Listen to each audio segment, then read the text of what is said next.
Pemirsa, ada kembali di Metro Pagi Prime Time. Kita akan lanjutkan ke informasi internasional. Perang kecerdasan buatan atau AI antara Jerman sebagai negara bagian Uni Eropa dengan China merupakan bagian dari perlombaan teknologi global yang lebih luas, di mana Jerman kini berusaha mengejar ketertinggalan mereka.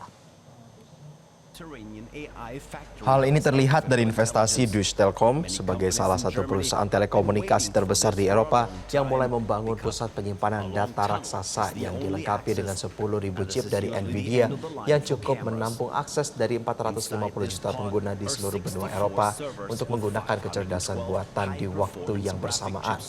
Menurut rencana, kecerdasan buatan ini nantinya juga akan digunakan pada industri mobil dan dirgantara. Menurut sejumlah teknokrat di Jerman, keputusan perusahaan swasta dan pemerintah di Jerman ini sudah tepat karena saat ini kekuatan ekonomi dan sosial politik sangat dipengaruhi dengan kemampuan suatu negara dalam melakukan percepatan penggunaan teknologi. Jerman sebagai salah satu negara terdepan di Uni Eropa melihat adanya ancaman dari raksasa teknologi China bila mereka tidak terus menunda-nunda menggelontorkan investasi dalam infrastruktur kecerdasan buatan.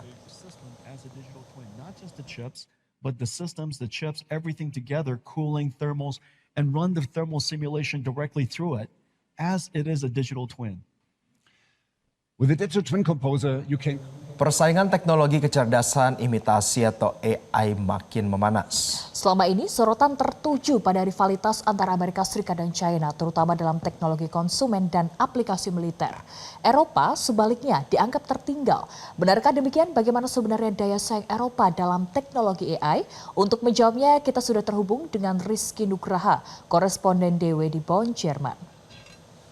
Rizky, seperti apa sebenarnya industri AI di Jerman?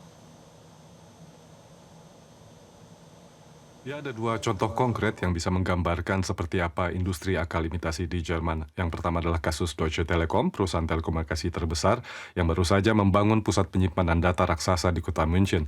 Fasilitas ini kabarnya dilengkapi dengan 10.000 chip kelas atas dari Nvidia. Untuk gambaran skalanya, kapasitas ini cukup untuk memungkinkan seluruh 450 juta penduduk Uni Eropa untuk menggunakan asisten AI secara bersamaan. Tapi itu bukan tujuan utama dari proyek Telekom karena pusat penyimpanan data ini akan dipakai untuk mendukung proses manufaktur berbasis AI, seperti misalnya produksi mobil atau juga rekayasa mesin. Contoh kedua adalah raksasa teknologi Siemens, karena perusahaan ini juga sudah berinvestasi besar pada AI dan perangkat analisa data untuk berteknologi tinggi yang bisa melakukan uji ketahanan virtual. Dengan sistem ini, mereka bisa menjawab pertanyaan sangat spesifik, misalnya berapa berat ideal sebuah komponen pesawat agar mampu menahan tekanan tertentu, atau bagaimana merancang baterai kendaraan listrik yang paling efisien untuk menghadapi panas ekstrim.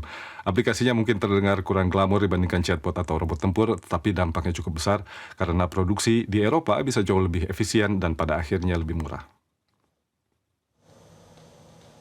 Ya, tetapi Rizky, apa sebenarnya korelasi antara keuntungan terhadap pengembangan AI terhadap geopolitik?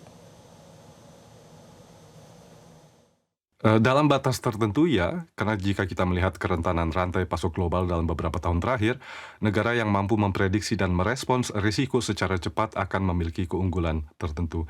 Pabrik yang fleksibel dan dinamis juga bisa menyesuaikan produksi ketika kondisi berubah, entah itu karena krisis kesehatan seperti pandemi COVID-19 atau gangguan jalur pelayaran seperti yang terjadi di Selat Hormuz saat ini. Namun tentu ini berbeda dengan menjadi pemimpin dalam AI militer atau aplikasi konsumen yang digunakan miliaran orang. Di bidang-bidang inilah Jerman masih sangat tertinggal jauh dibandingkan Amerika Serikat atau China. Rizky, selain Jerman dan juga Eropa, negara mana lagi yang berusaha untuk mengamankan ceruknya dalam pengembangan AI? Ada beberapa perkembangan yang sangat menarik seperti misalnya di India di mana sekitar 40% penduduknya bekerja di sektor pertanian. Pemerintah India belum lama ini meluncurkan sistem pengawasan hama nasional berbasis AI dan machine learning. Sistem ini memberi informasi risiko tanaman secara real time langsung ke ponsel petani melalui aplikasi yang digunakan. Kemudian ada juga upaya memperluas bahasa dalam model AI yang saat ini masih sangat fokus pada bahasa Inggris. Hal ini terjadi di Nigeria di mana sejumlah perusahaan mengembangkan model AI yang mencakup lebih banyak bahasa lokal. Yang menarik adalah pendekatan mereka berbasis suara karena ada banyak orang yang meski fasih berbicara dalam bahasa tertentu tetapi belum tentu bisa membaca atau menulis.